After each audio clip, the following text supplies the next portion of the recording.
de acordo com a letra D do inciso 1 do artigo 46 da Lei nº 9.610, de 19 de fevereiro de 1998. Distribuição gratuita. Proibida a venda e comercialização. Prezados, alguns dos nossos audiolivros podem constar falhas no final das faixas de áudio. Infelizmente, é irreversível, pois os mesmos foram gravados em fitas cassetes. Agradecemos a sua compreensão. Seja muito bem-vindo ao canal da Biblioteca Braille do Estado do Amazonas. Devido a fatos recentes de questionamentos associados a direitos autorais, venho informar que o canal não obtém qualquer tipo de lucro com a publicação dos audiolivros. Levamos a acessibilidade para as pessoas com deficiência visual. Caso você seja autor ou proprietário dos direitos autorais de algum audiolivro publicado aqui no canal, peço que faça contato via e-mail ou através dos comentários, que se assim for determinado, o audiolivro será retirado do ar. Relembrando, não queremos e não obtemos nenhum tipo de lucro com as visualizações. Nosso objetivo é levar a acessibilidade para as pessoas com deficiência visual. Agradecemos pela sua atenção. O livro foi postado por Ana Beatriz. Se você gostou, deixe seu like e se inscreva no nosso canal.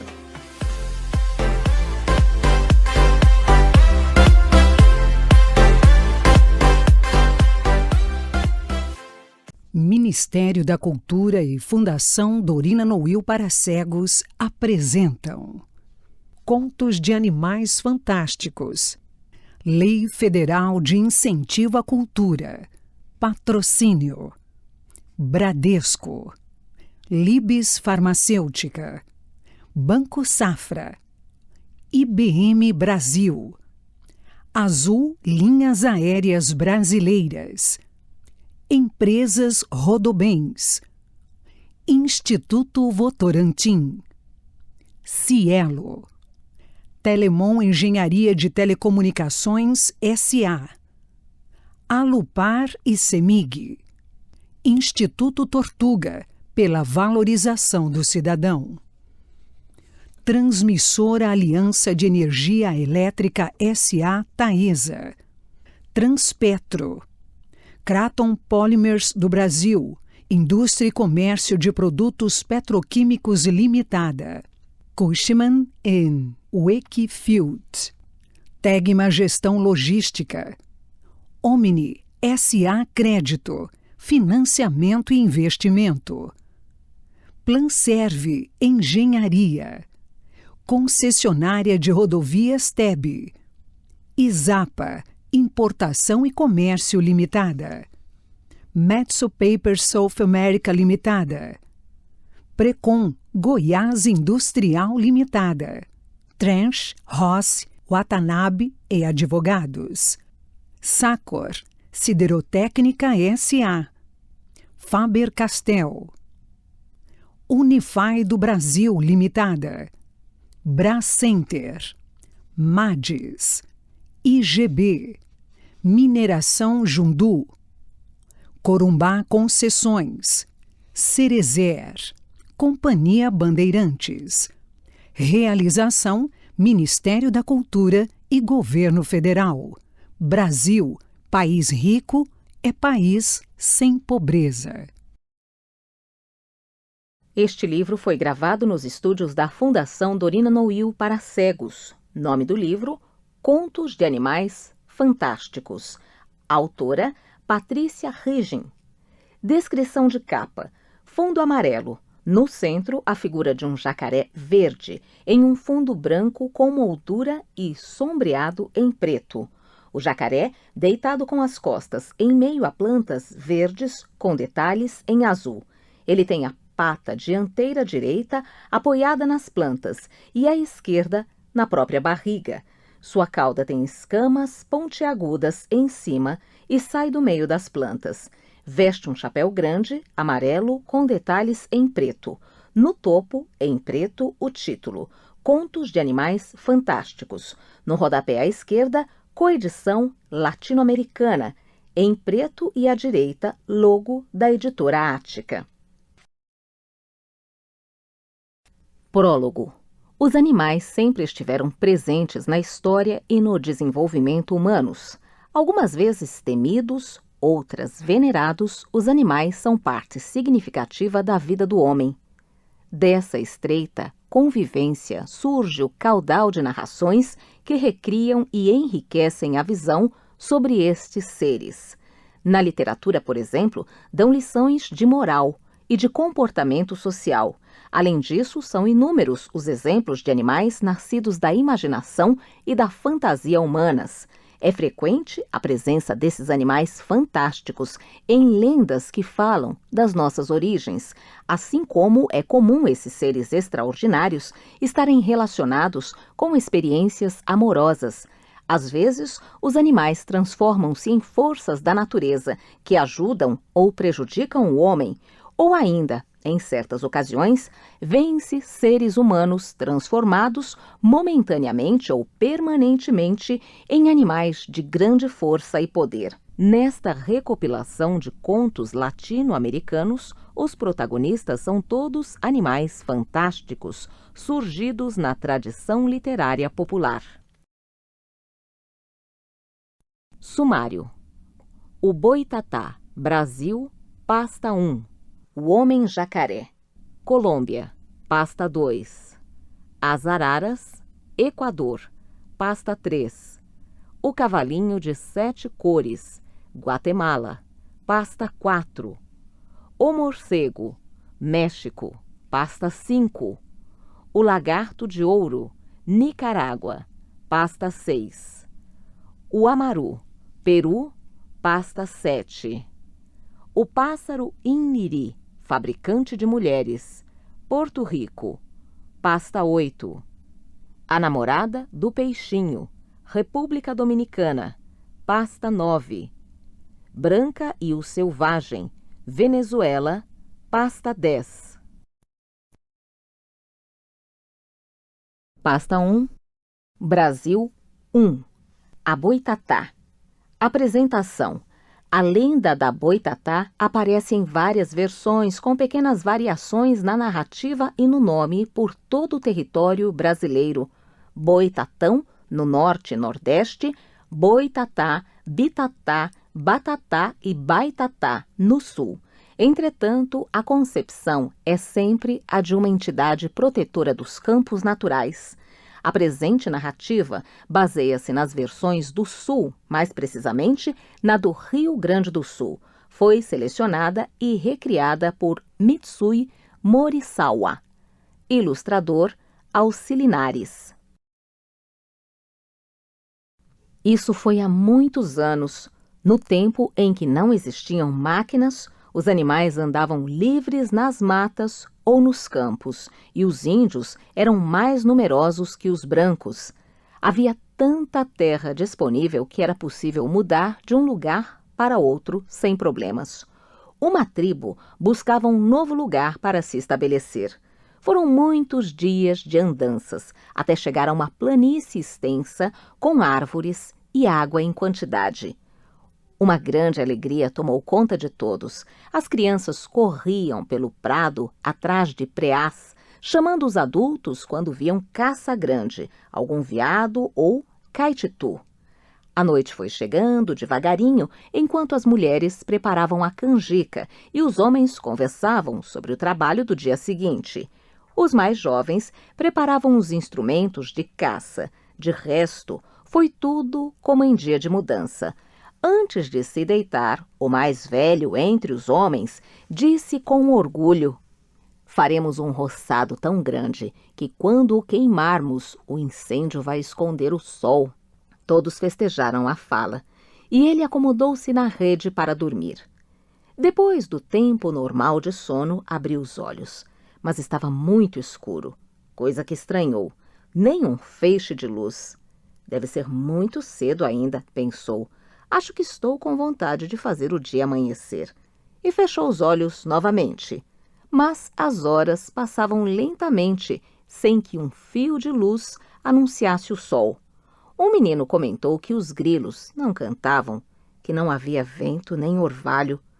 A escuridão e o silêncio foram deixando todos assustados. Fora o murmúrio das pessoas, só o canto do quero-quero fazia-se ouvir de vez em quando. Mas não era um canto normal, insistiam as mulheres. Trazia uma ponta de angústia que elas sentiam como um mau presságio. De repente, uma luz riscou o céu. Inicialmente, um brilho suave, mas depois, antes que começassem a festejar, um clarão mais forte que o de um raio, fazendo o verde do mato ficar branco, feito leite, e cegando por instantes os olhos de todos os viventes. Tudo despertou, de repente. Lagartos, cobras, grilos, preás, pássaros, vento, capim, mas num escarcéu de pânico e terror.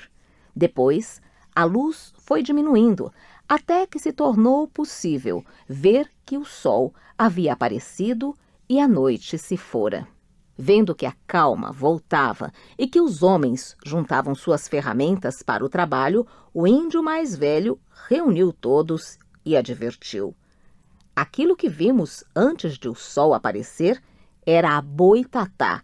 Ela veio para nos avisar que não devemos fazer a queimada. — E o que é a boitatá? Perguntou ansioso um dos meninos. O velho se pôs a contar a história que havia escutado de seus avós. Faz muito tempo, houve uma grande inundação na terra. Todos os animais, depois de fugir para os lugares mais altos tentando salvar-se, foram tragados.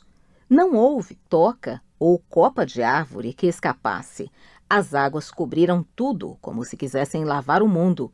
Nem a boi-guaçu, a cobra grande que hibernava, pôde continuar seu sono. Mas, como era bicho, tanto da água como da terra, saiu nadando tranquilamente. Quando as águas começaram a baixar, foram surgindo ilhotas, e aí se viu mortandade. A boi-guaçu começou então a devorar os animais mortos, mas somente os olhos deles. E quanto mais as águas baixavam, mais bichos apareciam para satisfazer sua gula. Sendo bicho sem pelo nem pena, sem escama nem casca, seu corpo foi ficando transparente e iluminado. Cada olho que ela comia era uma luzinha que se acendia dentro dela. Desse modo, depois de haver comido tantos, a boi-guaçu transformou-se em uma claridade que serpenteava pelo chão. Os primeiros que a viram não a reconheceram. Deram-lhe o nome de boitatá, cobra de fogo. Embora tivesse comido muitos olhos, eles não a alimentaram, apenas a iluminaram, de modo que acabou morrendo. Mas a luz que estava dentro dela escapou e saiu por aí, sem rumo, assustando as pessoas e perseguindo os desprevenidos. Essa luz é a boitatá, que por sua gula foi condenada a vigiar para sempre os campos virgens contra os que querem incendiá-los. Ela só aparece no verão, como uma bola de fogo, correndo entre planícies de um lado para outro, incansável, sem queimar as plantas ou as árvores, sem esquentar a água dos rios ou dos lagos. No inverno, tirita de frio, mete-se numa toca e repousa. — Então, teremos de abandonar este lugar? Perguntou um jovem. — Não será preciso, disse o velho. Apenas não poderemos pôr fogo no roçado para a limpa e o plantio. Teremos muito mais trabalho, mas obteremos bons resultados. — E se a boitatá aparecer de novo? Perguntou uma das crianças, para se certificar de que não havia mais perigo. — Digo a todos, respondeu o velho, aquilo que me disseram meus avós. Ela só virá para nos vigiar, para ter certeza de nossas boas intenções. Quando a virem, bastará fecharem os olhos e permanecerem imóveis, sem respirar, até sentirem que ela se foi, pois, do contrário, a boitatá os perseguirá e aturdirá até matá-los. Pasta 2. Colômbia 2. O Homem-Jacaré. Apresentação. O Homem-Jacaré é uma lenda da costa norte da Colômbia, na qual Sandro Romero Reis se inspirou para escrever esta versão. A popularíssima canção colombiana Se Vai El Caimán, de Crescêncio Solcedo, também tem sua origem nesse relato. Sandro Romero Reis, roteirista e crítico de cinema e televisão, além de diretor de teatro, vive na cidade de Cali. Foi ganhador do Concurso Nacional de Contos 1978 com sua obra Roma, o para lir ao revés. Ilustradora Mônica Meira. Glossário. Merengue. Nome de um ritmo popular conhecido também em alguns países do Caribe. Este é o jacaré. Este é o jacaré de que fala toda a gente. Este é o jacaré. Este é o jacaré. Jacaré inteligente. Sim, meu amigo, esta história começou aqui mesmo.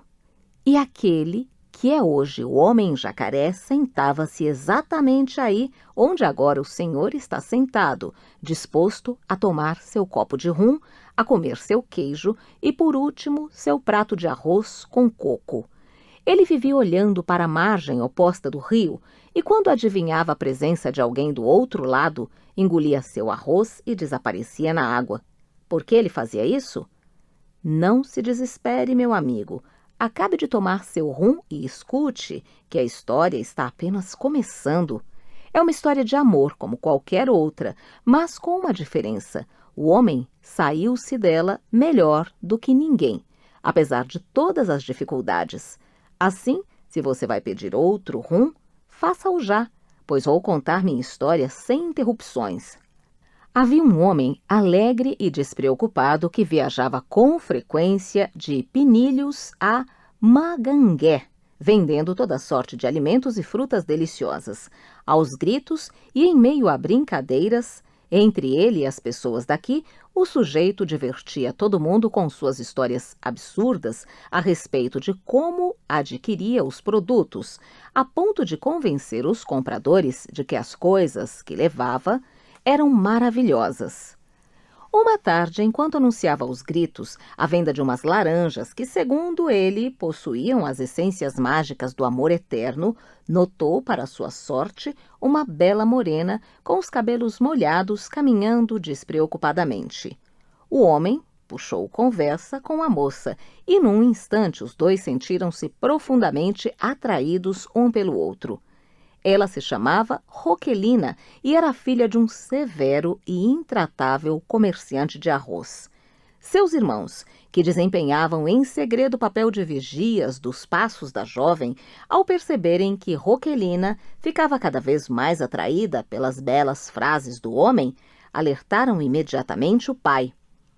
Assim, pois, meu amigo, quando o sujeito apareceu como de costume, com seus alaridos e seus produtos do outro mundo, e correu feliz para saudar com canções sua querida Roquelinda, encontrou-se diante do intratável pai de sua amada. Aqui quem vende sou eu, disse-lhe taxativo o pai, e minha filha não é arroz. Portanto, faça o favor de ir embora com a sua música antes que tenhamos problemas. Ou eu não sei não. E sem nenhuma palavra a mais, pegou Roquelina pelo braço e arrastou-a consigo. Foi a partir desse momento que o sujeito começou a vir todos os dias a este boteco a pedir o mesmo rum, o mesmo queijo e o mesmo arroz com coco, e a olhar para o outro lado do rio. Por quê? Logo comecei a entender. Porque aqui os homens tomam banho nesta margem do rio, no meio da corrente há um redemoinho e do outro lado tomam banho as mulheres. Aqui as pessoas também fazem suas necessidades na água, sendo cobrado 1 centavo por tudo. O que acontecia? Pois não é que o sujeito combinara com Roquelinda que quando ela fosse tomar banho, ele atravessaria o rio a nado para visitá-la? O senhor deve estar se perguntando como o homem faria para atravessar o redemoinho, já que logo se percebia quão perigoso isso era para os seres humanos. Pois aqui está o segredo da história. O homem acabava de comer o arroz, atirava-se na água e, pouco a pouco, seu corpo franzia-se. Seus braços encolhiam-se em pequeninas patas, suas pernas uniam-se numa agitada cauda e cada um dos grãozinhos de arroz que havia comido transformavam-se numa fileira de dentes afiadíssimos, até que ele virava um habilicíssimo jacaré nadador. Assim, o homem-jacaré atravessava com agilidade o redemoinho e, depois de violentos chacoalhões, conseguia chegar até onde estava Roquelina, que o esperava ansiosa para juntos descobrirem as secretas profundezas do rio. O homem vinha aqui diariamente, bebia e comia sua eterna ração e lançava-se em sua viagem de réptil até sua amada Roquelina. Essas visitas constantes acabaram alertando todos os pescadores da região.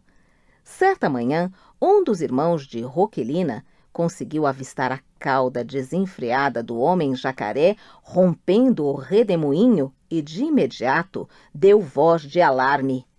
Os pescadores de Magangué saíram à caça do bicho, mas todos os esforços eram inúteis. Quanto mais os homens se esforçavam para acabar com o animal, mais ágil ele ficava para chegar até a margem em que se encontrava Roquelina. Tome outro rumo, meu amigo, pois a história está chegando ao fim e o senhor tem de se preparar para o que vem aí. O pai de Roquelina, homem exibido, prepotente e orgulhoso, localizou o lugar exato por onde o jacaré costumava nadar e organizou um cerco para agarrá-lo. Um dia bem cedinho, um numeroso grupo de pescadores navegou com muito sacrifício até estas paragens, procurando insistentemente pelo jacaré sob o comando do pai de Roquelina. Enquanto isso, o homem de nossa história, sentado aí onde o senhor está, terminou seu rum, seu queijo e seu arroz e foi embora. Para onde ia, se todos estavam à sua procura?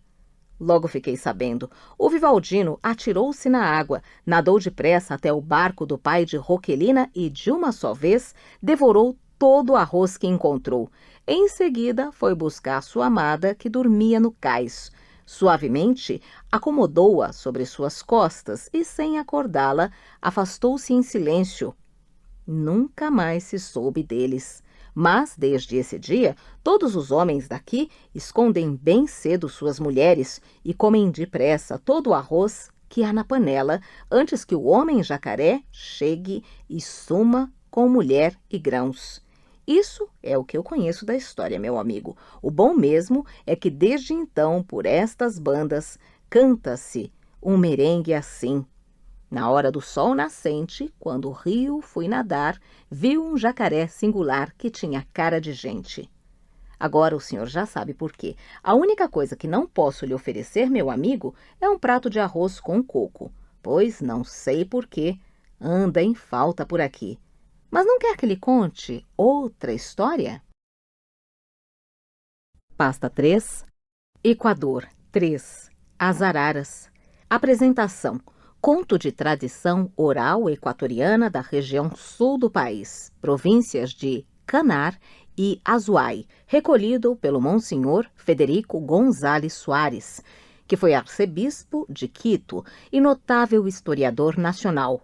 La Nación de los Canaris, em História del Equador, Quito, Casa de la Cultura Equatoriana, 1969, volume 1, capítulo 12. Versão final de Francisco Delgado Santos, escritor e editor equatoriano, presidente da Fundação Equatoriana para o Livro Infantil e Juvenil, FELIGE. Ganhou prêmios nacionais por contos infantis e, recentemente, publicou um ensaio intitulado Equador e sua literatura infantil, Quito, 1984. Ilustradora Mariana Cuonqui.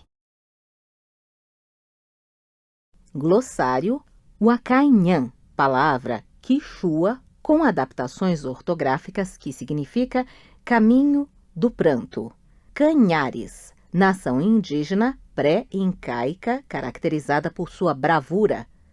Azuay, província do sul do Equador. Sua capital é Cuenca, a terceira cidade do país. De repente começou a chover torrencialmente sobre aquela fértil região povoada por bravos guerreiros e mulheres prendadas que cultivavam o milho, modelavam o barro e adoravam as árvores, os ursos e a lua. Enquanto a água inundava os caminhos e as sementeiras, os habitantes amedrontados refugiavam-se em suas casas e elevavam preces aos deuses para aplacar sua ira. Apenas 2 jovens irmãos, Okamari e Kushiyuki, preferiram abandonar a aldeia e subir aos altos cumes da cordilheira. Depois de uma luta tenaz contra a fúria das águas e dos raios, conseguiram alcançar o topo de uma montanha chamada Huacayanhã.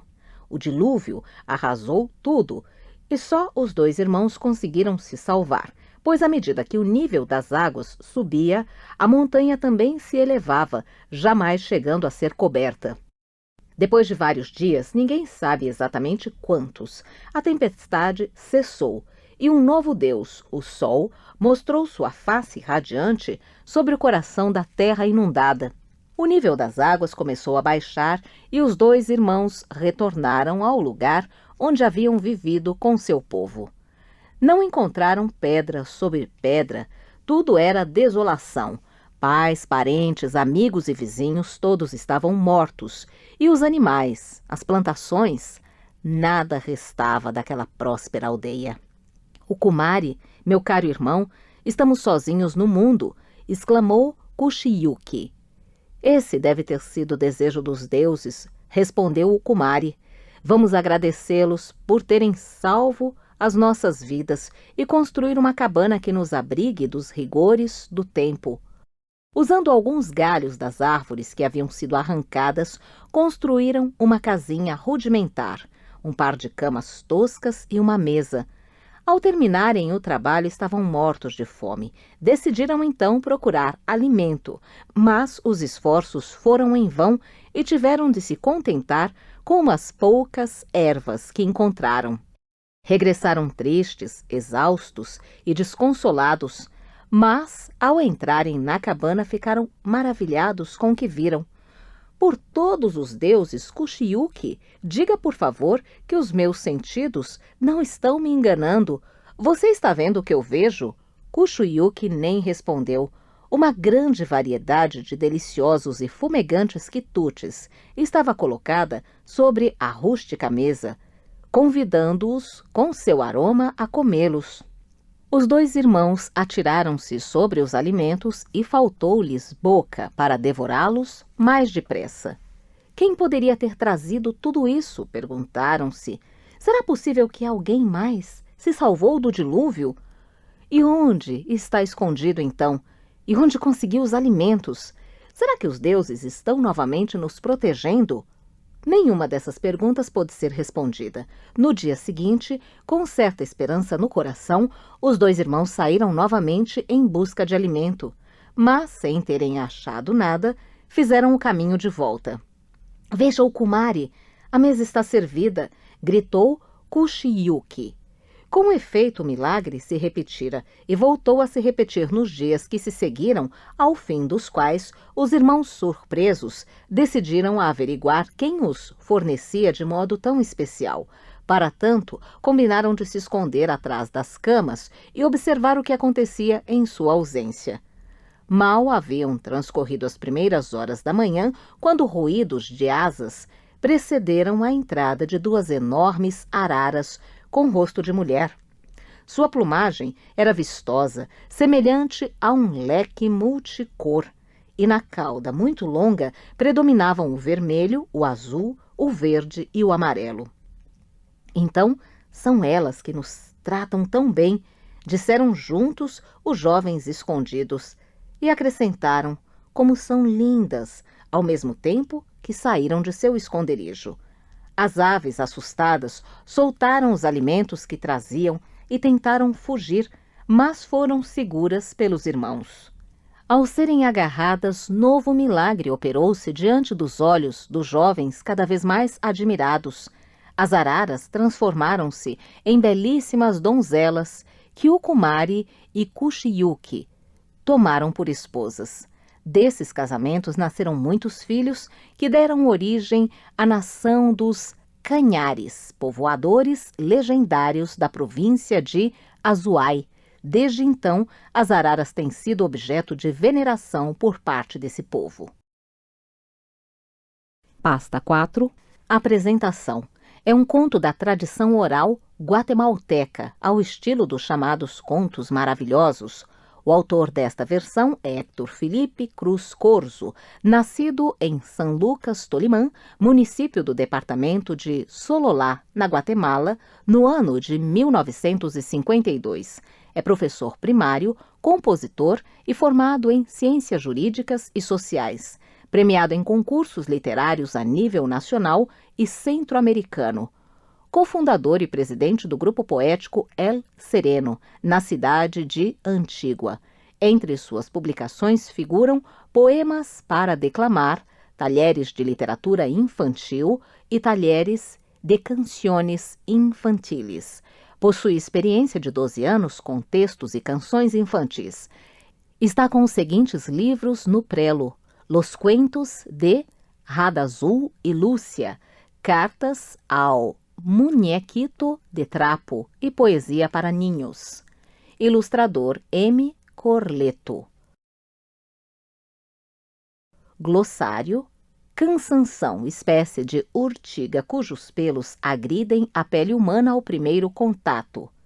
Alcaravão, garça de pescoço e patas curtos, raiada de pardo, cabeça grande e olhos grandes e amarelos. Cavalhada, torneio popular em que os lidadores, com indumentária quase sempre luxuosa, geralmente montados em cavalos com arreios suntuosos, pleiteiam com varas prêmios enfiados numa corda. É festividade portuguesa derivada dos torneios medievais. No Brasil, sua difusão partiu do Nordeste, sendo ainda praticada em vários lugares. A chácara de seu Isidro ficava ao pé da montanha. Era uma chácara limpa, grande e próspera. Suas verduras eram as melhores da região e os agricultores dos arredores visitavam-no com frequência para que ele lhes revelasse seus segredos. Uma noite, seu Isidro e seus 3 filhos escutaram um tropel de cavalos fazendo uma estripulia danada entre as hortaliças. Acenderam as lanternas, penduraram as espingardas no ombro e saíram para ver o que estava acontecendo. Levaram um tremendo susto quando viram que os cavalos eram de todas as cores. Apontaram para disparar neles, mas como eram cavalos encantados, as balas viravam fumaça no ar. Ouvindo os disparos, os animais abandonaram a horta, depois de terem danificado muito as verduras, e fugiram sem deixar rastro, como se, em vez de caminhar, voassem. Quando amanheceu, seu Isidro e os filhos foram olhar as verduras e ficaram muito tristes ao verem a horta destruída. Semearam novamente e seu Isidro ordenou ao filho mais velho, chamado João, que cuidasse das semeadeiras durante a noite.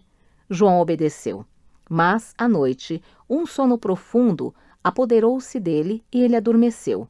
Na manhã seguinte, as hortaliças estavam novamente imprestáveis. Quando seu Isidro tomou conhecimento do fato, passou um tremendo pito no filho.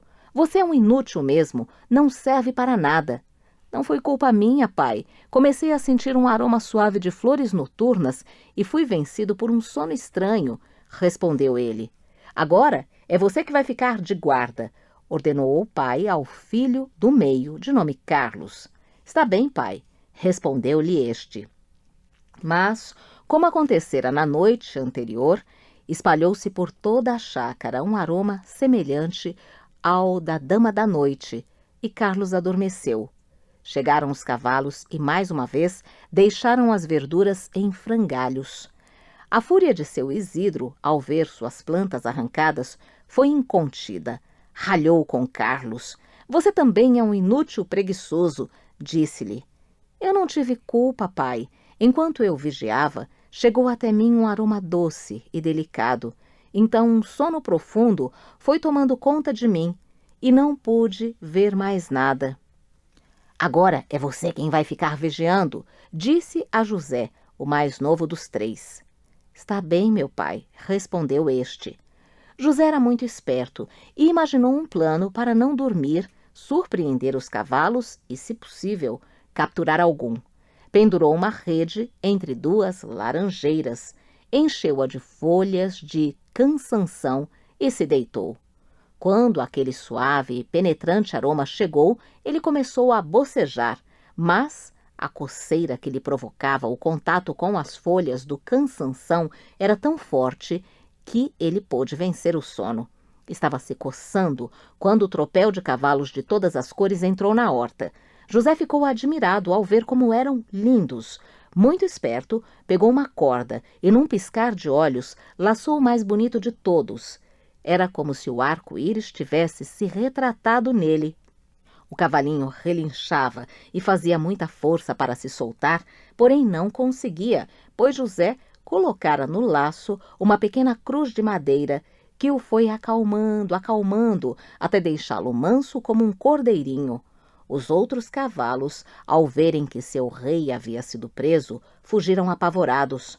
Quando o cavalinho de 7 cores viu-se impossibilitado de fugir, propôs a José um trato. Solte-me e eu lhe darei o que você quiser. Não posso, você é um moleque e deve prestar contas de suas travessuras a meu pai. Solte-me e eu farei com que as verduras fiquem ainda mais bonitas do que antes. Além disso, socorrerei você sempre que se encontrar em perigo. Para eu acreditar nisso, primeiro você tem de pôr as verduras em ordem. Está bem, observe e escute. Pedras brancas, pedras lisas, os olhos do alcaravão. Aqui se levantarão as melhores hortaliças. No mesmo instante, cresceram ali as mais belas verduras, perante o espanto de José, que finalmente se atreveu a dizer: Vejo que você realmente possui poderes mágicos. Vou soltá-lo, porque um cavalo tão lindo assim não deve ficar preso. Mas prometa-me que nunca mais virá estragar as hortaliças de meu pai. Prometo sim. José soltou o cavalinho, que sumiu, tal qual uma bexiga colorida que o vento leva. Às 5 horas da manhã, seu Isidro e os 2 filhos foram ver as verduras e assombraram-se por encontrá-las mais bonitas do que antes. Como vocês veem, disse seu Isidro aos 2 filhos, meu filho mais novo é um valente. E foi correndo abraçá-lo. Os 2 irmãos maiores ficaram morrendo de inveja e decidiram abandonar a casa do pai, partindo por um caminho desconhecido. Seu Isidro adoeceu de tristeza e José teve que sair para procurá-los. Ao perceberem sua chegada, seus irmãos o pegaram pelas mãos e pelos pés e o jogaram num poço profundo. Com toda certeza, José teria morrido, mas ele se lembrou do que dissera o cavalinho de 7 cores e o chamou. No mesmo instante, o cavalinho chegou e o salvou. Então, José correu novamente para alcançar os irmãos. Estes, ao vê-lo, olharam-se incrédulos, pois não entendiam como ele tinha saído do poço. Meus irmãos, nosso pai está doente pela ausência de vocês, disse-lhes. O que importa? Responderam eles. Ele já tem o seu filhinho para servi-lo de tudo. E foram embora pela montanha, enquanto José, seguindo seus passos, suplicava-lhes que voltassem. Logo que passaram a nascente, leram um decreto real cravado no tronco de uma árvore que dizia: aquele que ganhar amanhã o anel de ouro nas cavalhadas casar-se-á com a princesa. É preciso dizer logo que o buraquinho daquele anel era como a cabeça de um alfinete e que grandes cavaleiros haviam tentado ganhá-lo sem sucesso. Os irmãos invejosos decidiram tirar a prova, fizeram de José seu criado e o puseram para dar banho nos cavalos e enfeitá-los. No dia seguinte, João e Carlos montaram seus cavalos e ordenaram a José: quando voltarmos, Queremos de almoço bife com batatas fritas bem douradinhas. Mas será que eu poderia espiar o torneio? Não, responderam-lhe e as gargalhadas partiram. José estava tão triste que não tinha ânimo para nada. Nisso lembrou-se de seu amigo, o cavalinho de 7 cores, e o chamou. No mesmo instante ele apareceu. Em que posso servi-lo? Perguntou-lhe. Quero participar com você nas cavalhadas e ganhar o anel de ouro para casar-me com a princesa, respondeu José. Com muito prazer, disse-lhe o cavalinho, e saíram rumo ao palácio. Todos os cavaleiros inscritos no torneio já haviam passado e ninguém havia ganho ainda o anel da princesa. Nisso, o mestre-sala disse: que passe o último. E ao verem passar o cavalinho de 7 cores, com cascos de prata, sela de veludo e montado por um cavaleiro vestido de ouro e sedas, que levou consigo o anel, deixando no ar um aroma delicioso, todos emudeceram. Eis o meu genro! Gritou o rei do camarote real. A princesa corou. Minutos depois, José apresentou-se no palácio com o anel, e no dia seguinte realizou-se a cerimônia do casamento na Capela Mor. José mandou chamar seus 2 irmãos, perdoou-os e suplicou-lhes que fossem buscar o pai para morar junto com eles no Palácio Real. E o cavalinho de 7 cores desapareceu como por encanto. Pasta 5, México 5. O morcego. Apresentação. Andrés Enestrosa nasceu em Ixi-Huatán, Oaxaca, em 1906. Em suas histórias, Enestrosa recria a cultura indígena de sua terra natal, a tradição zapoteca. O morcego conta a origem e a metamorfose numa série de acontecimentos que vieram a configurar o animal noturno que hoje conhecemos. Pertence ao livro de contos intitulado Los Hombres que dispensou la danza, escrito em 1929. Ilustradora Maria Figueroa. As borboletas que hoje vemos pousar leves nas flores, na superfície das águas e até mesmo paradas no ar, não chegam nem aos pés daquilo que em determinado tempo foi o morcego, a mais bela ave da criação. Mas as coisas nem sempre foram assim. Quando a luz e a sombra começaram a andar, ele era como conhecemos agora e se chamava Big de Bela. Big de mariposa e Bela carne. Mariposa em carne, isto é, mariposa pelada. O morcego era então a mais feia e desventurada de todas as criaturas. Até que um dia, não aguentando mais o frio, subiu ao céu e disse a Deus: Senhor, estou morrendo de frio, preciso de umas penas. E como Deus, embora nunca pare de trabalhar, jamais volta a pôr a mão em tarefas já cumpridas, não tinha nenhuma pena para lhe dar. Assim, disse-lhe que voltasse à terra e suplicasse em seu nome uma pena a cada uma das aves existentes, porque Deus sempre dá mais do que se lhe pede. De volta à terra, o morcego recorreu aos pássaros de plumagem mais vistosa, a pena verde do pescoço do papagaio, a azul da pomba azul, a branca da pomba branca, a furta cor do colibri. Assim, de todas essas aves, o morcego ganhou uma pena e tornou-se a mais linda das aves. Orgulhoso, voava ao romper da manhã e as outras aves, refreando o voo, paravam para admirá-lo. Havia sobre a terra uma emoção nova, provocada pela beleza dessa nova criatura. Ao cair da tarde, voando com o vento do poente, coloria o horizonte. Certa vez, vindo do outro lado das nuvens, criou o arco-íris, como um eco de seu voo. Sentado nos ramos das árvores, abria e fechava as asas, sacudindo-as num tremor que alegrava o ar. Todas as aves começaram a ter inveja dele e o ódio tornou-se unânime, como unânime havia sido um dia a admiração. Então, um outro dia, subiu ao céu uma revoada de pássaros, com o colibri à frente. Deus ouviu sua queixa. o morcego fazia pouco deles. Além disso, com uma pena a menos, sofriam com frio. E eles mesmos, de volta, trouxeram uma mensagem dizendo que o morcego deveria comparecer ao céu. Quando ele se apresentou, Deus o fez repetir os gestos que tanto haviam ofendido seus companheiros, e ao sacudir as asas, ficou como antes, sem penas. Disse que durante um dia inteiro choveram penas do céu. Desde então, o morcego só voa ao entardecer, em rápidos giros, caçando penas imaginárias, e não para nunca, para que ninguém possa ver a sua feiura. Pasta 6. Nicarágua 6. O Lagarto de Ouro. Apresentação. Este conto, que pertence à tradição oral da Nicarágua, foi recolhido por Gladys Miranda em Chontales, capital do departamento de Juigalpa, e faz parte do Muastrário del Folclore Nicaragüense, preparado por Pablo Antônio Quadra e Francisco Pérez Estrada.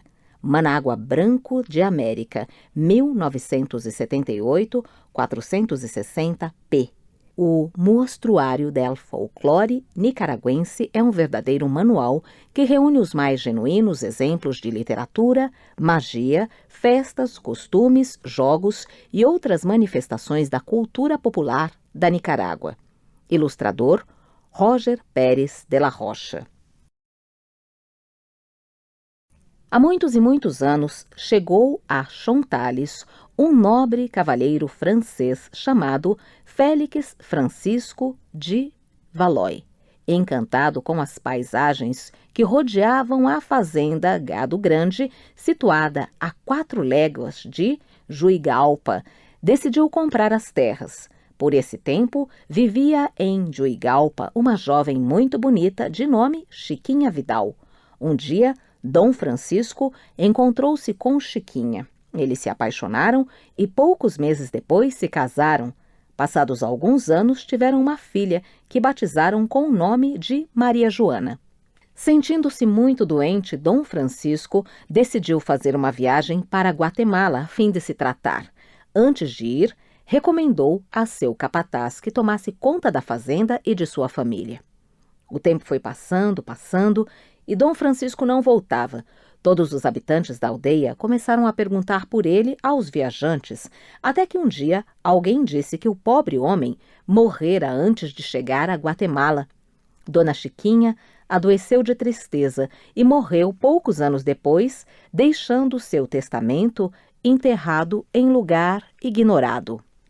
Maria Joana foi crescendo, até tornar-se uma moça. A jovem não sabia que o capataz, um tal de Firmino Ferrari, roubara todos os bens que lhe pertenciam. Como era muito mau e ambicioso, Ferrari pensou que enquanto a jovem existisse, ele não poderia se apoderar da fazenda. Matutou, até que lhe ocorreu fazer de tudo para que a jovem enlouquecesse. Então, começou a dizer-lhe que na fazenda havia fantasmas que apareciam para assustar as pessoas. Contava-lhe histórias tão horripilantes que em pouco tempo a pobre Maria Joana ficou louca. Gritava, cantava e dançava dizendo «Viva a Condensa de Valois!». Vários meses depois de ter perdido o juízo, ela morreu. Todos os moradores da aldeia afirmavam que Ferrari a matara. Como não havia herdeiros, o bandido começou a vender todas as propriedades e, com o dinheiro que arrecadou, foi embora do país. Poucos dias depois de sua partida, um viajante trouxe a notícia de que ele havia sido morto na estrada por uns bandoleiros.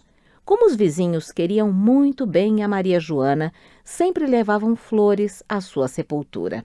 Esta ficava ao pé de um morro, à beira de uma lagoa, e as pessoas que a visitavam aproveitavam a oportunidade para nadar. Certa manhã, quase morreram de susto ao verem um enorme lagarto que brilhava e brilhava juntamente com os raios de sol. Correram até a aldeia para contar o que haviam visto, mas não tinham palavras. Certo dia, um andarilho, devoto da Virgem Maria, subiu o morro e prometeu à Virgem da Assunção uma coroa de ouro e um altar feitos com a cauda do lagarto, se ela o ajudasse a caçá-lo. Atirou seu laço, pegou-o pela cabeça, mas quando já o tinha nas mãos, gritou: "Que me importa a Virgem?" Mal acabou de dizer isso, o lagarto escapou e mergulhou no fundo da lagoa. Desde então, todo mundo procura o lagarto de ouro para ficar rico, mas este jamais voltou a aparecer. Dizem os camponeses que é a alma de Maria Joana cuidando de seus bens. Pasta 7. Peru 7. O Amaru. Apresentação. O Amaru é um mito ancestral muito difundido no Peru, com diversas versões regionais, inclusive com diferentes nomes, como, por exemplo, Panqui, na Amazônia peruana. Trata-se de uma divindade relacionada com as profundezas, a água e a fertilidade. A presente versão de Danilo Sanches Liron recria uma tradição existente na zona de Huancayo, mas levou em conta também outras versões. Ilustrador Lorenzo Osóris. Glossário. Cantu, adaptação de gantu, também conhecido como cantuta, arbusto talvez originário do altiplano, cuja flor de cor vermelha foi muito admirada pelos incas, que introduziram o seu cultivo entre os povos dominados, chamando-a flor do Inca. Houve um tempo em que uma grande seca se abateu sobre a terra, e como parecia que tudo estava condenado a desaparecer, não sobrou nada, nem mesmo vestígio do rebelde capim que cresce nos planaltos andinos. Pereceram plantas e ervas de colinas e baixadas, e até os líquens e os musgos que nascem nas pedras, que extinguiram sob o sol implacável. Os campos rachavam, sedentos, e no leito dos antigos rios e açudes abriam-se fendas e estendiam-se planícies poeirentas. As pedras ficavam em brasa, sem árvores que lhes dessem sombra, e sobre a terra parda, de cascalhos pequenos e cortantes, o vento assobiava. Mesmo o cantu, a única flor que resiste e floresce na aridez e na estiagem, sentiu murcharem suas pétalas, suas folhas, e depois se consumirem suas raízes. Dele só restava um ramo com um botão intacto, que pouco a pouco brotou entre uns talos retorcidos. Quando a flor se abriu, olhou ao longe a montanha sagrada e recusou-se a morrer. Transformou suas pétalas em asas, sua corola em peito e os espinhos de um talo em plumas. Do estame amarelo-azul-vermelho surgiu a fina cabeça de um beija-flor, que, sacudindo-se, se soltou com dificuldade da planta que ficou para trás, calcinada. Por um breve instante, ele revoou no ar quente e, transformando sua fragilidade em força, rumou para o alto em direção à cordilheira. Chegou às margens da lagoa de Huacrococha, incrustada na rocha mais dura, e contornou-a sem se atrever a beber ou mesmo a sobrevoar suas águas, que se estendem quietas numa concha prateada. Depois de contemplar suas águas insondáveis, voou para o cume do Huaytapallana, o monte mais alto de uma cadeia de picos encrespados e profundos precipícios onde jamais penetraram o falcão, o condor ou a águia. Já exausto, o beija-flor pousou no cume congelado pelo vento. Com o coração sangrando e com o pouco de ar que lhe restava, suplicou ao monte: Pai Huaytapallana, nós te adoramos, nós te suplicamos que nos escutes, porque nas tuas entranhas somos gerados. Tem piedade da terra, salvai-nos da seca. Dito isso, despencou, e um feixe de plumas esparramou-se pela rocha intacta, manchando-a de vermelho.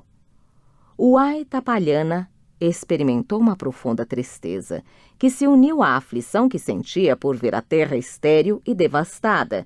Reconheceu no pássaro o perfume da amada flor de cantu, que sempre floresce, enfeitando seu manto sagrado e embelezando os dias de duração de sua festa. Tal foi sua dor e tão profundas as batidas de seu coração que 2 lágrimas de duríssima rocha escorreram por suas faces e, caindo das alturas por profundos precipícios, chegaram até as águas do Uacracocha, que se abriu, fazendo retumbar o universo. O estrondo, a tristeza e as lágrimas do Huaytapallana chegaram até o fundo das águas e despertaram o poderoso Amaru, que dorme enroscado nas profundezas da cordilheira e cuja cabeça descansa no leito da lagoa encantada. Lentamente, ele se espreguiçou. A terra sacudiu com violência, as montanhas caíram envoltas em pó, os rochedos rolaram, fazendo um barulho ensurdecedor. O Amaru deslizou suavemente a cabeça enquanto se esticava. A princípio, só percebeu um leve tremor na superfície da lagoa. Depois uma oscilação nas margens translúcidas e logo um marulho que estremeceu o granito, levantando-se em seguida uma turbulência de espumas e de águas agitadas. No centro da lagoa apareceu de fino Amaru, serpente alada, com cabeça de lhama e rabo de peixe, de olhos cristalinos e de um fulgor transparente, de focinho avermelhado e pálpebras perfeitas. Ele mergulhou e levantou sua cabeça coberta pela mesma lã branca e ruiva, que lhe envolve o pescoço, a testa e as orelhas, e passeou seu olhar inocente num estranho encontro entre o dia de fora e a noite de dentro. Com movimentos sinuosos, suspendeu-se no ar, ondulando estrondosamente seu corpo inviolável. O sol, ao vê-lo, irritou-se. Seus raios confusos reverberaram no espaço infinito. O amarelo de sua cara implacável transformou-se em roxo-vermelho-negro. Sua cabeça de fogo e seus olhos flamejantes explodiram de ira. E 10.000 guerreiros de cor vermelha, queixos cobertos por barbas prateadas, munidos de elmos, couraças e esporas, e cavalgando em briosos corcéis, lançaram-se a combatê-lo. O Amaru, ao vê-lo se aproximarem, saiu ao seu encontro, levantando-se imponente. Movendo a cauda, atacou com força demolidora, desorganizando os feixes de fogo. Ao redor ouviram-se uma descarga de raios, um estalido de escudos e lanças que se quebravam. Viram-se fulgores e ouviram-se estrondos. O Amaru ondulou seu corpo ágil ao vento. A luta foi feroz e incerta. Do focinho agitado do Amaru começou a se desprender uma névoa que se enroscou nos cumes das montanhas e se espalhou entre os penhascos.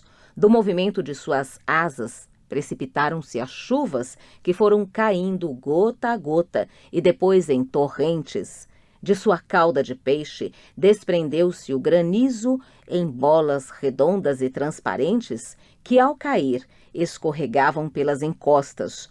O corpo ardente do Amaru começou a soltar fogos dourados e brilhos de prata, de cujos reflexos nasceu o arco-íris. Assim, voltou a correr a água, quando a vida parecia extinta. Caiu a chuva e iluminaram-se os olhos d'água. Renasceram os córregos e reverdeceram as ervas. Encheram-se os leitos dos rios e suavizaram-se as campinas. Nossos antepassados pensam que nas escamas resplandecentes do Amaru estão inscritos todos os signos e assuntos. Previstas todas as paisagens, todas as flores, o minúsculo orvalho e as cachoeiras impiedosas, todas as letras, todos os números e todas as chaves, as cestas cheias ou vazias, assim como os ataúdes lentos. Nelas estão traçados todos os caminhos, bem como erigidas e extintas todas as cidades. Residem todos os pressentimentos e todos os desalentos. Ali nascem realidades e sonhos. Pasta 8. Porto Rico 8. O pássaro Indiri, fabricante de mulheres. Apresentação. Recriação livre de mitos tainos, de acordo com a recopilação efetuada por Frei Ramon Panet, por ordem do almirante Cristóvão Colombo. O adaptador, Jesus Tomé, é poeta estudioso da história dos índios tainos, particularmente de sua mitologia. Há alguns anos, co-dirigiu na Universidade de Porto Rico, Rio Piedras, um seminário sobre transculturação na época da conquista. Ilustrador, José A. Pelais. Por que teria passado pela cabeça dos irmãos Caracaracol fuçar o interior da abóbora que o velho Iaiá tinha pendurada em sua casa? Eles nem imaginavam a catástrofe que iriam provocar. Mas é melhor começar do princípio. Os irmãos Caracaracol eram 4, e gêmeos, filhos de Itiba Tarrubabá, que morreu ao dá-los à luz. A tribo os apelidara de Caracaracol porque, de acordo com essa palavra indígena, haviam nascido com a pele muito áspera e enrugada. O mais esperto dos 4 chamava-se Deminã. Dos outros, a história não conservou os nomes. Um dia, quando perambulavam, vieram parar na palhoça de um homem tão velho que parecia ter vivido sempre. Todos o chamavam de Iaiá, que significava o que não tem nome, porque era tão velho que até ele próprio se esquecera de como se chamava. Quando os 4 irmãos chegaram, Iaiá tinha saído para carpir sua roça. "O que será que o velho Iaiá guarda em sua palhoça?" perguntou um dos irmãos Caracaracol. "O melhor é a gente entrar e ver", disse Deminã, que era o mais decidido. E ao entrarem, a primeira coisa que lhe chamou a atenção foi uma grande abóbora moranga que Iaiá havia pendurado por um cipó no teto. "O que haverá dentro dessa abóbora?" perguntou outro dos irmãos Caracaracol. "O melhor é a gente tirá-la de lá para ver", disse Deminã, que era o mais atrevido. Tiraram a abóbora e viram que estava cheia de peixes. "Esses peixes parecem ser deliciosos", disse o terceiro dos irmãos Caracaracol. "O melhor é a gente comê-los para ver", disse Deminã, que era o mais ousado. Enquanto comiam, como loucos, perceberam que Iaiá voltava do trabalho. Os 4 irmãos Caracaracol se assustaram e tentaram apressadamente pendurar a abóbora, mas com a afobação não conseguiram colocá-la no lugar e a abóbora espatifou-se no chão. Agora vem o mais terrível da história. Da abóbora espatifada saiu tanta, mas tanta água que cobriu toda a terra. Foi como se tivesse havido um dilúvio. Pouca gente se salvou, e o pior de tudo foi que se salvaram apenas os homens. Não restou uma única mulher. Os homens estavam desolados. "De que jeito vamos ter filhos que possam ser nossos herdeiros se não temos mulheres?" Um dia, quando os homens estavam se lavando no rio, sob a chuva, viram que por entre os galhos das árvores deslizavam figuras com forma de mulher. Os homens ficaram muito contentes ao vê-las e quiseram pegá-las, mas elas eram tão escorregadias que lhes escapavam das mãos como se fossem enguias ou fumaça. "O que podemos fazer?" perguntaram-se desesperados. De repente lembraram-se dos irmãos Caracaracol, que também haviam se salvado da inundação e que com suas mãos ásperas e enrugadas poderiam pegar as mulheres. Os irmãos conseguiram pegá-las, sim, mas todos tiveram uma grande decepção. Aquelas figuras de mulher não tinham sexo. Não eram mulheres de verdade. "O que fazer agora?" perguntaram-se novamente os homens. "Como conseguir que se transformem em mulheres de verdade?" De súbito, lembraram-se do pássaro Indiri, filho de Carrubaba, que canta ao amanhecer. Indiri vivia escondido e nunca se deixava ver porque nascera Com um bico diferente do de todos os outros pássaros, seu bico era desproporcional, grande demais para o corpo e mal deixava voar. Quando os homens conseguiram tirar Iriri de seu esconderijo, amarraram as figuras com forma de mulher pelos pés e pelas mãos ao tronco de uma palmeira e pediram ao pássaro que as bicasse no lugar onde as mulheres de verdade têm o sexo. E foi assim que voltaram a existir mulheres sobre a terra. Desde então, Iriri, o pássaro fabricante de mulheres, não se escondeu mais. Seus descendentes já não têm o bico tão comprido, mas têm muito orgulho do que fez seu antepassado. E para que os homens sempre se lembrem disso, passam a vida bicando os troncos das árvores. Por isso os chamamos de pica-paus. Pasta 9. República Dominicana, 9. A namorada do peixinho. Apresentação: conto da tradição oral dominicana da região centro-sul do país, San José de Ocoa. Em 1927, Manuel José Andrade dirigiu uma pesquisa na República Dominicana sob o patrocínio da American Folklore Society. O resultado dessa pesquisa foi o volume Folklore de la República Dominicana, publicado em inglês em 1930 e depois em espanhol pela Universidade de São Domingos no ano de 1948. Daí foi extraído este conto. A versão final é de William Dario Merriá, professor e escritor. Nasceu em San José de Ocoa em 1950, ganhou vários prêmios e publicou seu primeiro volume de contos, El Taladro del Tiempo, Thaler, 1984. Ilustrador Cândido Bidó. Esta manhã, Branca acordou bem cedo. Tinha que fazer a mesma coisa de todos os dias: varrer a casa e os quintais, lavar roupas no rio, buscar água, cozinhar e esfregar as panelas. Há muito tempo, Branca levava essa vida tão cansativa. Sua mãe morrera quando ela tinha 2 anos. Seu pai casou-se de novo e a trouxe para morar com a nova mulher. Esta, desde o princípio, maltratava a menina sem dó nem piedade. E tempos depois ficou furiosa porque sua primeira filha não era tão linda quanto a irmã.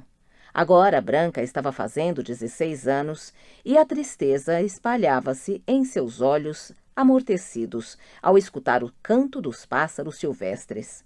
«Branca!» chamou a madrasta. «Pode falar, madrasta», respondeu Branca. «Se já acabou de varrer, pode ir buscar água no rio». «Sim, senhora».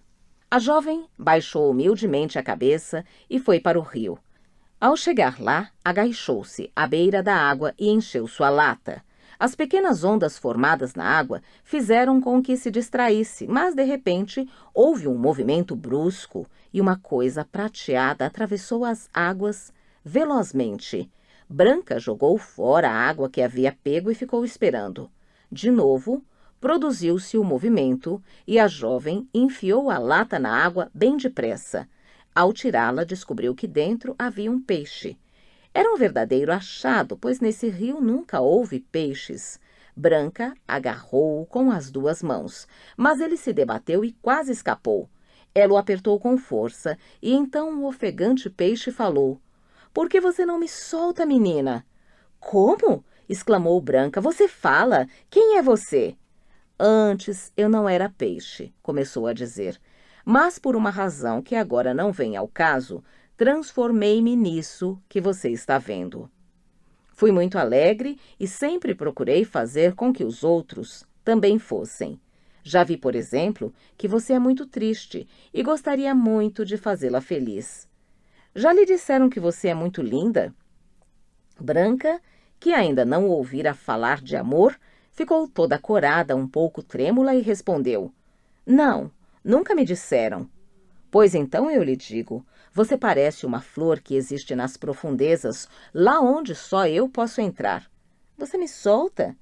«Sim», disse Branca, «mas eu vou ver você novamente?» «Quando quiser», respondeu o peixe. «Você só precisa chegar e cantar assim: aqui estou, juíno meu, aqui estou». Então a jovem atirou o peixe na água, que se empinou, fez 1000 piruetas e galanteios e depois escondeu-se atrás das pedras da corredeira. Branca sorriu e suspirou. Em seguida pegou a água e foi para casa. "Por que você demorou tanto?" perguntou a madrasta. "Bem, é que... E a madrasta, com os olhos faiscando de ódio, ralhou com ela e deu-lhe uma tremenda surra. Mas no dia seguinte, Branca levantou-se mais cedo e foi até o rio. "Você pensou em mim?" perguntou-lhe o peixe. "Pensei sim, muito. E você?" "Não fiz outra coisa." Branca corou e olhou nos olhos do peixinho e, sem saber como, sentiu em seus lábios o primeiro beijo de amor. "O que você fez?" disse-lhe a jovem, surpresa. "O que todos os namorados fazem." "Namorados?" "Sim, namorados. Não é lindo?" Mais do que depressa, Branca soltou o peixinho e, nervosa ainda, correu com a água para casa. Como da outra vez, a madrasta lhe perguntou: "O que é que houve, sua peste, que você demorou tanto?" "Bem, é que o rio está muito seco e é preciso andar um pouco para encontrar água." "Além de malcriada, você está ficando mentirosa?" gritou enfurecida a madrasta. Branca começou a chorar e a madrasta bateu nela até se cansar. Apesar disso, os atrasos da jovem se repetiam. A madrasta comunicou o fato ao pai e ambos concordaram em investigar a causa de tais demoras. E uma manhã, mandaram o irmão mais novo segui-la. Ela chegou à margem do rio e cantou primorosamente: "Aqui estou, juíno meu, aqui estou." O peixinho apareceu na superfície e começou a conversa de sempre, cheia de promessas e de juras de amor. Depois, radiante de felicidade, Branca viu o namorado mergulhar na água e cantou: "Ai, adeus, juíno meu, adeus."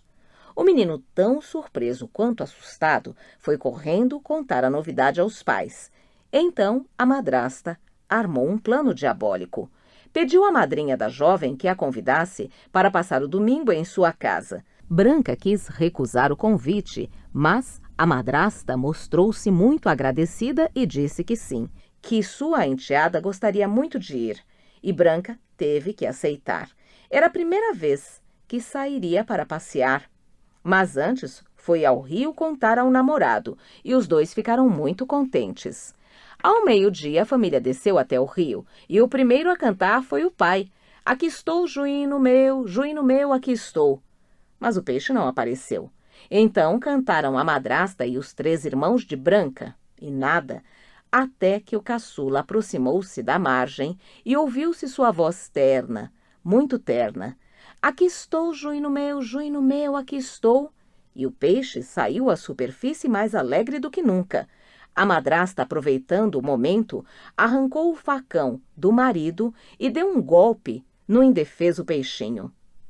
Depois deu outro e outro mais, e quando as águas ficaram tranquilas, o peixe havia desaparecido.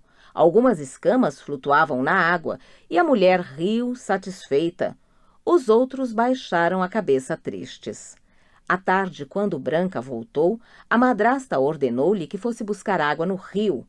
A jovem correu para lá e, antes mesmo de chegar, já cantava sua melodia: "Aqui estou, juíno meu, aqui estou." Mas o peixinho não apareceu. Branca cantou outra vez e nada. Então, atirou-se na água e, quando já estava afundando, sua voz soou, quase afogada pelo pranto: "Ai, adeus, juíno meu, adeus." E desapareceu nas profundezas do rio. Na casa, os familiares começaram a se impacientar com a demora de Branca e decidiram procurá-la. O que viram deixou-os boquiaberto. Na margem, acharam a lata vazia e na água 2 peixinhos prateados que faziam piruetas e se esconderam atrás das pedras, na corredeira. Desde então, a madrasta vive espreitando os movimentos do rio.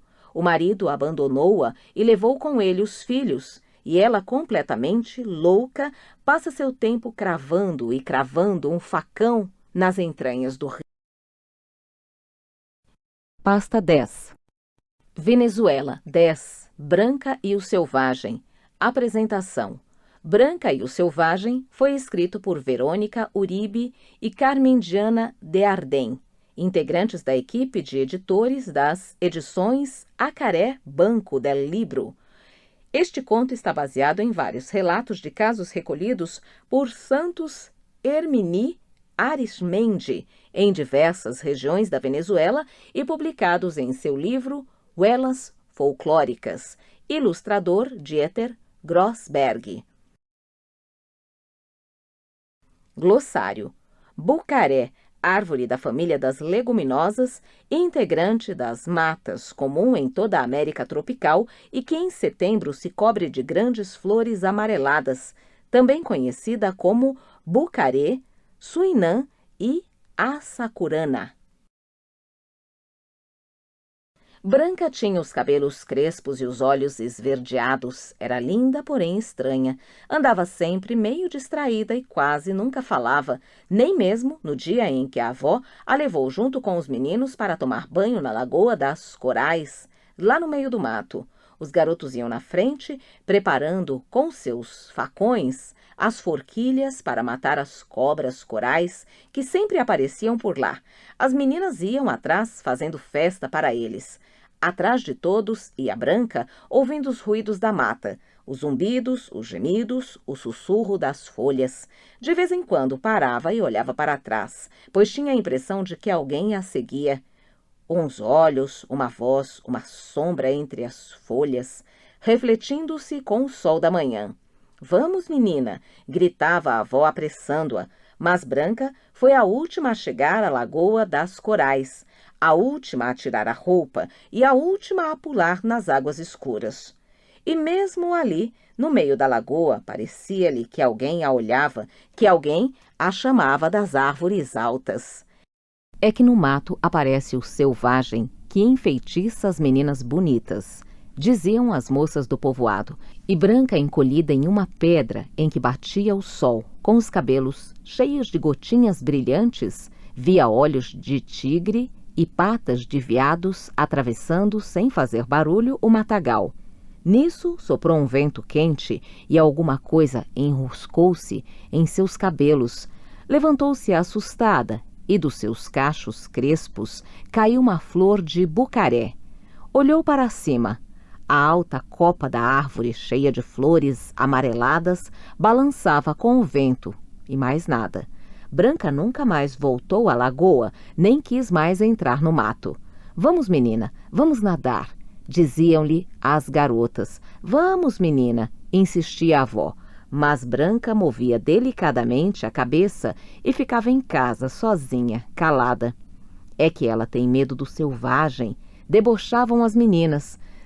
"Não, não tenho medo dele", respondeu certa vez Branca, mas ninguém a ouviu. E assim foi passando o tempo. À tarde, Branca saía na varanda, sentava-se na cadeira de balanço da avó e olhava para longe, para além do rio, lá onde começa a mata cerrada. Com o vai-vem da cadeira de balanço e a brisa batendo em seu rosto, lembrava-se do claro escuro da mata e de novo ouvia os zumbidos, os gemidos e os sussurros. E quando fechava os olhos e suspirava, tinha a impressão de que alguém muito forte subia com ela pelos troncos, bem lá no alto, até os galhos mais finos de onde ela podia ver o rio, o povoado e sua casa, todo distante e pequenininho. "O que há com essa menina que parece abobada?" perguntou a avó uma tarde, olhando para Branca, que se balançava sorrindo distante. "Nada. O que pode haver? São coisas da idade", respondeu a mãe. "Será que o selvagem não está enfeitiçando a menina? Dizem que ele enfeitiça as meninas igualzinho uma jiboia, e quando elas estão bem abobalhadas, ele as carrega nas costas e as leva para o mato. Isso é conversa. Ninguém nunca viu essa tal de selvagem." "Pois alguém deve ter visto alguma vez, porque dizem que ele é peludo como um urso, meio macaco, meio homem, com olhos de tigre e patas de veado." E uma tarde, um dia após ter completado 15 anos, depois do pôr do sol, Branca desapareceu. Ninguém jamais soube o que aconteceu. Ninguém ouviu nenhum barulho, nem vozes ou gemidos. Dizem as pessoas que a avó tinha razão, que o selvagem chegou silencioso, pisando mansinho, que a colocou nas costas, atravessou o rio caminhando sobre as águas e se embrenhou no mato, levando Branca para uma casa construída para ela nas árvores, que lá ele a alimenta com frutas e sementes, enfeita-lhe o cabelo com flores e lambe sem parar a planta dos seus pés. E ninguém sabe se Branca não volta porque está fraca e assustada ou porque não quer descer da árvore enfeitiçada do selvagem. Fim do livro Contos de Animais Fantásticos. Este livro foi gravado e masterizado nos estúdios da Fundação Dorina Noil para cegos, sem fins lucrativos, para uso exclusivo de deficientes visuais, sendo proibida a venda, reprodução e comercialização. Lido por Valquíria Brito em novembro de 2013. Nome do livro: Contos de Animais Fantásticos. Autora: Patrícia Riggen. Número de páginas: 106. Copyright 1986, Editora Ática. Editora Ática. Cidade São Paulo, ano 1986. Editado por Tainá Grassi.